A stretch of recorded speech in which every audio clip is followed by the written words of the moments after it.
مسئلہ درپیش ہے، چاہیے کہ یہ سوال میرا نماز سے متعلق ہو یا روزے کے متعلق یا زندگی کے کوئی بھی دوسرے معاملے سے تعلق رکھتا ہوں، لیکن مجھے ایک ہیزیٹیشن ہے کہ میں ہمارے مسجد کے امام صاحب سے نہیں پوچھ سکتا ہوں، قاری صاحب سے نہیں پوچھ سکتا ہوں، یا کسی دوسرے عالم دین سے نہیں پوچھ سکتا ہوں۔ آسان ذریعہ میرے سامنے ہے سوشل میڈیا۔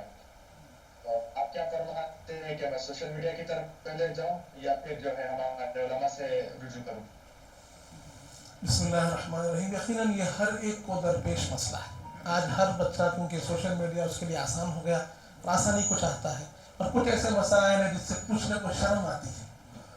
اب شرم کے مارے وہ کسی سے پوچھنا نہیں چاہتا تو وہ جا کر گوگل پر سرچ کر لیتا ہے، سوشل میڈیا کے کسی ہینڈل پہ سرچ کر لیتا ہے۔ یہاں میرا مشورہ اس میں یہی بات ہوگی کہ وہ بچہ جس کے پاس بنیادی علم ہو، صحیح غلط کی پہچان ہو، تمیز ہو کہ صحیح کیا ہے غلط کیا ہے، صحیح راستہ کیا ہے غلط راستہ کیا ہے، کہاں پر لوگ بھٹکا رہے ہیں، کہاں پر لوگ اپنے مسئلے کو داخل کر رہے ہیں، یہ خیال جب تک اس کے پاس ہے، یہ تمیز اگر ہو تو پھر وہ سوشل میڈیا پہ سرچ کر سکتا ہے۔ اگر اس کے پاس بنیادی تمیز نہیں ہے، بنیادی علم ہی نہیں ہے، صحیح غلط کا اصول کا اسے علم ہی نہیں ہے، اپنے عقیدے کا علم نہیں ہے، بنیادی مسائل کا علم نہیں ہے، تو پھر اسے چاہیے پہلے استاذ کے سامنے اپنا زانو ادب طے کرے۔ طلب العلم فریضۃ علی کل مسلم و مسلمۃ، کہ ہر ایک مسلمان پر علم کا حاصل کرنا فرض ہے، لازم ہے۔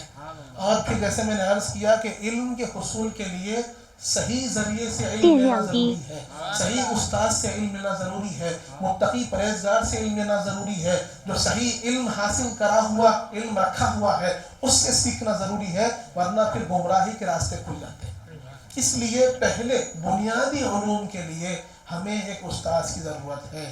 آج جیسے ہم سکولز اور کالجز کو جو تلاش کرتے ہیں تو ہم ہمارے بچے کو یوٹیوب پہ نہیں پڑھاتے، ہمارا بچہ فیس بک پہ نہیں پڑھتا، ہمارا بچہ گوگل سے نہیں پڑھتا، ہمارا بچہ اسکول جا کر پڑھتا ہے۔ پھر وہاں پر بھی ہم دیکھتے ہیں مشنری اسکول ہے، آئی سی ایس سی ہے، سی بی ایس سی ہے، ہائی لیول ہے، اس کا کانفیگریشن، اس کی تعلیم کتنی اعلیٰ ہے۔ کیونکہ ہم جانتے ہیں کہ یہ سوشل میڈیا سے علم حاصل نہیں ہو سکتا ہے، یہاں پر بچہ گمراہ ہو سکتا ہے۔ جب دنیاوی تعلیم میں اتنا خیال رکھا جا رہا ہے کہ اعلیٰ تعلیم، اعلیٰ اسکول، اعلیٰ کالج ہم اختیار کرتے ہیں، تو دینی تعلیم میں اس سے زیادہ خیال رکھنے کی ضرورت ہے، کیونکہ وہاں پر دنیاوی معاملات جڑے ہوئے ہیں، یہاں پر ایمان و آخرت جڑی ہوئی ہے۔ اس لیے سب سے اہم چیز ہے کہ صحیح ذریعے سے، صحیح جگہ سے بنیادی علوم کو حاصل کریں۔ جیسے ہم اپنے بچے کو سوشل میڈیا پر نہیں پڑھاتے ہیں، ویسے ہی بچے کو دینی تعلیم بھی سوشل میڈیا سے حاصل کرنے کی اجازت نہیں ہے، اس کو صحیح استاذ کے پاس پہنچانا ضروری ہے بنیادی علوم کے لیے۔ ہاں اب اس کو جو ہے مولوی تک کا علم حاصل ہو گیا، اب وہ قرآن و حدیث کو تھوڑا سمجھ رہا ہے، صحیح عقائد و بنیادیں اس کی مضبوط ہو گئی ہے، اب اس کے بعد پھر وہ جا کر تلاش کرے صحیح کیا ہے غلط کیا ہے، یہ کیا کہتے ہیں وہ کیا کہتے ہیں، کمپیریٹو اسٹڈی کیا ہے، تب اس کو اجازت ہے۔ لیکن جس کے پاس بیسکس ہی نہیں ہے، بنیاد ہی نہیں ہے، تو پھر اسے جیسے ہم اسکول میں وہاں اچھے اسکول میں شامل کرتے ہیں، ویسے ہی اچھے استاذ کے پاس اس کو لے جانا اور پڑھانا یہ ہر والد، ہر بڑے کی ضرورت ہے۔ جی آپ کیا فرماتے ہیں ایسے مجالس اور ایسے کانفرنسز کیا اس میں معاون ہیں؟ بہت اس کو ترغیب دینا چاہیے، اس کو آگے بالکل، بڑھانا چاہیے۔ میں جیسے میری بات کی ابتدا ہی یہ کیا تھا کہ یہ ہمارے فرائض میں کہ ہم صرف نام کے اہل نسبت یا نام کے ذمہ دار نہیں ہیں، بلکہ کلکم راعٍ وکلکم مسئول عن رعیتہ کی مصداق بن کر ہمیں کام کرنا ہوگا کہ تم میں سے ہر ایک ذمہ دار ہے اور تمہیں اپنی ذمہ داری کے بارے میں جواب دینا ہوگا۔ تو جو لوگ ہم سے جڑے ہوئے ہیں ان کو ہم کو صحیح علم دینا ہوگا۔ اگر ہم خود علم رکھتے ہیں تو ہم خود علم دیں گے، ورنہ جو صاحب علم ہے ان کو بلوا کر بٹھا کر ان سے سکھوائیں گے، یہ اہتمام کریں گے تاکہ لوگ علم کو حاصل کریں اور یہ شمع یوں ہی جلتی رہے، لوگوں تک علم آگے پہنچتا رہے۔ یہ میرا بالکل آخری سوال ہے کیونکہ وہ بہت زیادہ ہو گیا۔ کہ جب تک ہم حیدرآباد میں رہتے اطراف کے مساجد وغیرہ میں دیکھتے ہیں کہ ہمارے طریقے سے نماز پڑھتے ہیں، ان میں ہمیں مشابہت رہتی ہے، لیکن جب ہم جیسے ہی مڈل ایسٹ چل جاتے ہیں، سعودی، ریاض، عمان وغیرہ چلے جاتے ہیں، یا پھر ہم ایک انگلش کنٹریز آ جاتے ہیں، یہاں دیکھتے ہیں ہم کہ لوگوں کا طریقہ دوسرا رہتا ہے، کوئی رفع دین کر رہا، کوئی نہیں کر رہا، کوئی بغیر ٹوپی کے پڑھ رہا، بالکل مختلف ہوتا ہے جو ہمیں ہندوستان میں حیدرآباد میں نہیں آتا. تو جب ہم یہاں پر آتے ہیں اور لوگوں سے انٹریکشن کرتے ہیں، گفتگو ہوتی ہے، وہ ہمارے کو دیکھتے ہیں ایک طریقے سے پڑھتا ہوا، وہ پڑھتے ہیں ایک طریقے سے، پھر دونوں میں تکرار ہوتی. تو اب چونکہ ہم بچپنے سے علم حاصل نہیں کرتے آئے تھے تو ان کو ہم صحیح سے جواب نہیں دے سکے، تو ایسے میں ہم کیا کرنا چاہیے؟ بسم اللہ الرحمن الرحیم. یقیناً آج یہ ماحول ہمارے پاس بھی تھوڑا تھوڑا عام ہو رہا ہے کہ مساجد میں ہم دیکھ رہے ہیں کہ طریقے مختلف نظر آ رہے ہیں. دیکھیے یہاں بنیادی بات یہ ہے کہ 80% جو بر صغیر کے لوگ ہیں، وہ جو میجورٹی یہاں کی ہے وہ احناف کی ہے. یہاں حنفی تحقیق پر امام اعظم ابو حنیفہ رحمۃ اللہ علیہ رضی اللہ عنہ کی تحقیق پر عمل کرنے والے لوگ ہیں. اسی لیے ہم ایک کیونکہ میجورٹی ہے، وہی لوگ ہیں، وہی تحقیق پہ چلنے والے لوگ ہیں، تو وہی انداز نظر آتا ہے. اب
کیا ہے، مفردات نماز کیا ہے، فرائض نماز کیا ہے، ارکان نماز کیا ہے، یہ سیکھتے تھے. اب پڑھنے کا طریقہ بدلنا ہوگا. اب ہم کو طریقے نماز کے ساتھ دلائل نماز بھی پڑھنا ہوگا کہ کس حدیث سے کون سا عمل ثابت ہے، کس حدیث سے امام اعظم نے یہ چیز ثابت کی ہے، کس حدیث کے ذریعے سے یہ حدیث یہ ثابت کیا ہے. اس پر بھی ہماری نظر ہونا ضروری ہے. جیسے آج ہم دیکھ رہے ہیں کہ انگلش کریکولم کیسے تبدیل ہو رہا ہے، کیسے تحقیقات بڑھ رہے ہیں، کیسے تھیورمز چینج ہو رہے ہیں، کیسے پرابلمز سچویشنز الگ الگ آ رہے ہیں، ویسے ہی دینی پڑھنے کا طریقہ بھی بدلنا ہوگا. اب تحقیق میں اضافہ کرنا ہوگا، مشقت و محنت میں اضافہ کرنا ہوگا. اب وہی انداز، وہی لخیر کے فقیر اب نہیں بن سکتے ہیں. اب تحقیق کے ساتھ پیش کرنا ہوگا کہ ہم اہل سنت ہیں، ہم حق ہیں تو کیوں حق پر ہیں، یہ ہماری ذمہ داری ہے. تو اس طریقے سے تحقیقی مزاج کے ساتھ آج بچوں کو سیکھنے کی ضرورت ہے، سکھانے کی ضرورت ہے. اس کے لیے پڑھنے والے کو ہی محنت کرنی ہوگی، پڑھانے والے کو ہی محنت کرنی ہوگی. اور ایسی کتابیں موجود ہیں، اب ہم کو وہاں تک پڑھنا ہوگا. اور اس سے کیا ہوگا، تھوڑی مشقت شروع میں نظر آئے گی. ایک نیا استاد جب پڑھنے جاتا ہے، آپ غور کریے، پڑھانے جاتا ہے تو وہ رات بھر محنت کر کے سبق تیار کر کے جاتا ہے. ایک مرتبہ، 2 مرتبہ، 2 سال پڑھانے کے بعد تیسرے سال وہ مشقت نہیں ہوتی، وہ مضمون مضبوط ہو جاتا ہے، وہ انداز آ جاتا ہے کہ اب پہلے جیسے مسائل تھے، پہلے غیر مقلدین جتنا حاوی ہوتے تھے اب نہیں ہو پا رہے ہیں، کیونکہ جتنے ان کے سوال ہیں سب کے جواب حدیث سے لے لو. علم غیب حدیث سے لیجیے، حیات نبی حدیث سے لیجیے، وسیلہ حدیث سے لیجیے، تخلید حدیث سے لیجیے. اب سب پر احادیث جمع کر کر تحقیق دے دی گئی ہے. اب پریشانی نہیں ہے، اب صرف پریشانی کس بات کی ہے، محنت کرنا ہے، کتاب حاصل کرنی ہے، استاذ کے پاس بیٹھنا ہے اور اس طریقے پہ تیاری کرنی ہے. جی، آپ بہت ہی متحرک خاندان سے وابستہ ہے جہاں پر بات نصیحت وغیرہ صدیوں سے چلتا ہے. اب حالات کے اوپر آپ کی خاص طور پہ بہت گہری نظر. بالخصوص مجھے اور ہمارے دونوں بھائیوں کو اور بالعموم آپ تمام دوسرے احباب کو کیا فرماتے ہیں کہ ابھی ہم کس کے اوپر زیادہ محنت کریں، کیسا محنت کریں، اور ہمارے اہل سلسلہ کے ساتھ اس کو کیسا جڑے رکھیں؟ بسم اللہ الرحمن الرحیم. بڑی ذمہ داری کی بات پاشا نے مجھ سے پوچھی ہے. کیونکہ یہ ہم سب اسی کشتی میں سوار ہے اور یہ لازمہ سب پر ہے. مجھ پر بھی یہ بات لازم ہے اور ہم سب پر یہ بات لازم ہے کہ دو چیزیں ضروری ہیں سر. ہم اہل خانقاہ خاص طور پر اور عموم میں جو مومنین ہیں مسلمین ہیں ان پر دو چیزیں لازم ہیں. وہ کیا ہے؟ اطیع اللہ و اطیع الرسول. اطاعت خدا اطاعت رسول پاک لازم ہے. اور اسی میں اللہ نے بھی جوڑا ہے وَأُولِي الْأَمْرِ مِنْكُمْ کہ جو تم میں معاملے کو سیکھنے اور سکھانے والے ہیں، جو تمہارے اپنے سرپرست جو بڑے ہیں ان کی اطاعت لازم ہے. تو آج ہماری جو سب سے بڑی فقدان جو محسوس ہو رہا ہے، علم کے فقدان کے ساتھ عمل کا فقدان بھی ہے. تو آج جہاں ہم سیکھنے سکھانے کی بات کر رہے ہیں وہ پہلا قدم ہے. علم کا سیکھنا سکھانا، محفلوں کو سجانا اور لوگوں تک بنیادی علوم کو پہنچانا پہلی چیز. اور دوسری چیز ہے پابندی سے استقامت کے ساتھ عمل کرنا. یہ چیز ہمارے اندر خصوصیت کے ساتھ اور عوام میں عمومیت کے ساتھ کم پائی جا رہی ہے. اور غیر اس کا تانا ہم کو دیتے ہیں کہ تم عمل نہیں کرتے. مسجدیں خالی ہوتی ہیں، ٹھیک ہے، ذکر اذکار کے لیے توجہ نہیں ہوتی، اذان ہوتی رہتی ہے، لوگ باہر بیٹھے رہتے ہیں. یہ تربیت کی کمی ہے. تو یہ خانقاہوں کا سب سے اہم فریضہ ہے کہ قلب کی تربیت بھی ہو اور عمل کی نفس کی تربیت بھی ہو.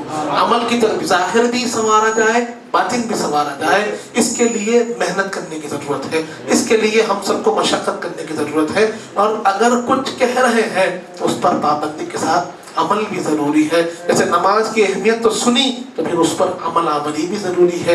اور ذکر کی اہمیت سنی، اس پر عمل آوری ضروری ہے. قرآن کی اہمیت سنی، اس کو پڑھنا ضروری ہے. تو یہ پریکٹیکلٹی اپنے اندر پیدا کرنے کی ضرورت ہے.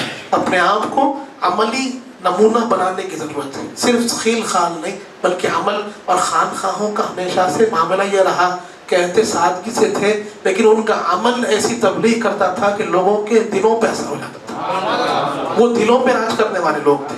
وہ کہنا زیادہ نہیں کرتے تھے، کہتے کم تھے اللہ والے، لیکن کرتے ایسا تھے، سلیقہ ایسا تھا، انداز ایسا تھا کہ لوگ بس اثر انداز ہو کر اس راستے پہ چلنے لگتے. میں آپ کا بہت ہی شکر گزار ہوں کہ آپ وقت دیے، ٹائم دیے اور بہت ہی بہترین انداز میں ایک دم ریکارڈڈ آپ کے جملے رہے جو بھی آپ فرمائے. انشاءاللہ جتنا ہو سکا اللہ تبارک و تعالیٰ کے فضل و کرم سے ہے اس پر عمل کریں گے ضرور بضرور. اور میں خواہش کروں گا ہمارے مصطفیٰ پاشا صاحب سے کہ محفل کے سیمینار کے برخاستگی کا اعلان کیجیے. صلاۃ و سلام کا نذرانہ پیش کر کے صاحب کی دعا کے ساتھ اختتام کریے. پھر عشاء کی نماز فوراً ادا کریے، اس کے بعد نولتا آپ کا آغاز ہو.